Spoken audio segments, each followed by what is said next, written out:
滚筒洗衣机不会排水，我们学会测量这个排水电机的好坏，修起来就很简单了。判断它的好坏一共有2种方式，一是断电测试，二是通电测试。我们先来看在断电的情况下怎么样判断它的好坏。我们看这个电机上面有一个这样的插头，里面有2根线。然后我们就是测量这2个线之间的主值来判断。首先把我们的万有表调到电阻档位，就是这个欧姆档，然后用这2个红黑表笔去测量里面这2根线，不分正反啊，直接测量就可以了。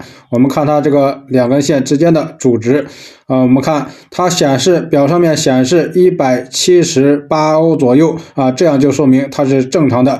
如果它损坏了，这个主值就会很大。我们再看第2种方式，怎么样在通电的情况下判断它的好坏？我们就是直接给这个插座里面的2根线通上200的交流电压啊，看它能不能正常工作。现在我们用鳄鱼夹给它通上电。